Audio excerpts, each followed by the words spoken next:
Hello दोस्तों, नमस्कार। तो स्वागत है आपका मेरे वीडियो में, जहां पे हम बात करेंगे क्या आपको पैसा एचडीएफसी बैंक के एफडी में डालना चाहिए या आपको पैसा एचडीएफसी बैंक के शेयर में डालना चाहिए। तो आइए थोड़ा डिटेल में डिस्कशन करेंगे, पर उससे पहले मैं आपसे ये पूछना चाहता हूँ कि हमको बचपन से क्या सिखाया गया है। हमको बचपन से हमारे पेरेंट्स से यही सीख मिली है कि बेटा पैसा एफडी में डालो।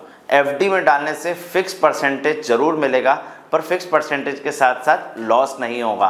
पर शेयर मार्केट एक जुआ है, एक सट्टा बाजार है, जहां पे आपको नुकसान हो सकता है। पर मैं आपसे ये पूछता हूं कि क्या एचडीएफसी बैंक खत्म हो जाएगा? क्या एचडीएफसी बैंक में दिक्कतें हो जाएंगी? नहीं ना, एचडीएफसी बैंक तो चल रहा है और चलता रहेगा। कभी प्रॉफिट, कभी ऊपर नीचे आता है, और एचडीएफसी बैंक अपने हाई से अभी 10 से 15% डाउन है। तो इसका मतलब ये तो नहीं है कि वो खत्म हो जाएगा, नहीं ना। चलिए आइए, तो मैं एक बार डिस्कशन करता हूं कि अगर आपके पास 1 लाख रुपए हैं तो कहां पे आपको डालना चाहिए। क्या आपको चूज करना चाहिए एचडीएफसी बैंक का एफडी या आपको चूज करना चाहिए एचडीएफसी बैंक का शेयर। चलिए आइए डिस्कस में मैं आपको बताता हूँ।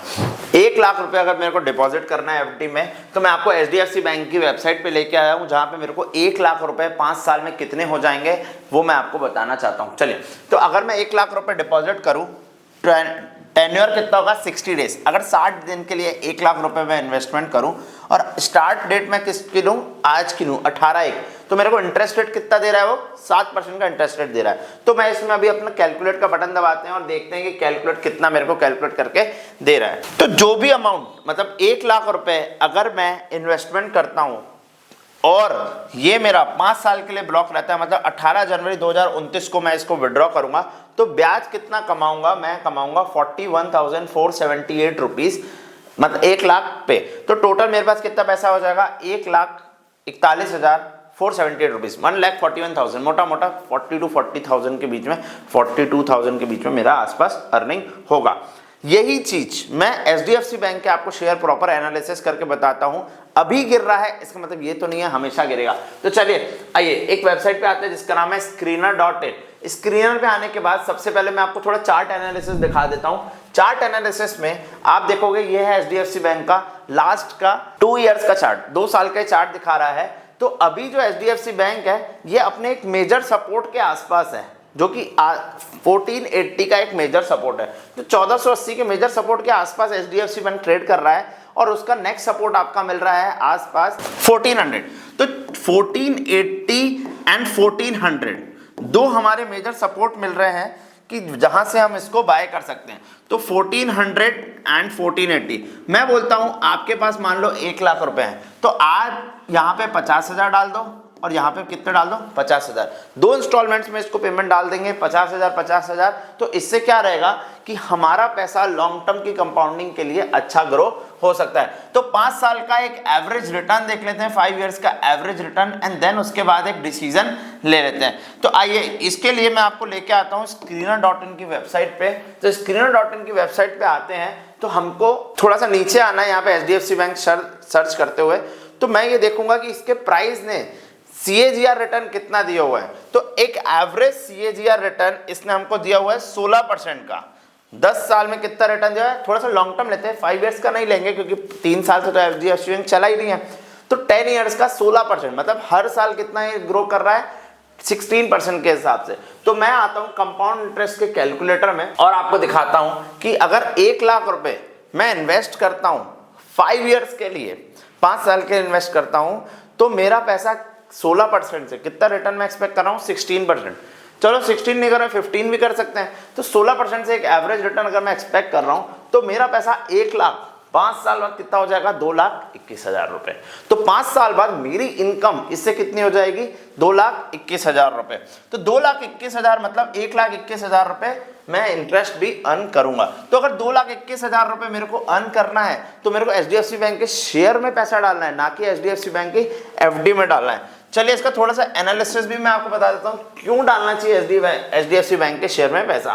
तो मैं इसके क्वार्टरली रिजल्ट पे आ जाता हूँ, जो कि अभी दिसंबर 23 का इसका रिजल्ट आया है। लोग बोल रहे हैं खराब है, चलिए आइए थोड़ा सा एनालिसिस करके देख लेते हैं। तो नेट प्रॉफिट अगर आप देखेंगे तो सितंबर 2023 में नेट प्रॉफिट कितना आया था, 17,312 करोड़। इस साल नेट प्रॉफिट कितना है, 17,718 करोड़, जो कि मेरे को कुछ बहुत मेजर फॉल नहीं देख रहा है। रेवेन्यू की बात करूं तो 75,000 करोड़ का रेवेन्यू सितंबर 2023 में था, दिसंबर 2023 में 78,000 करोड़ का रेवेन्यू है।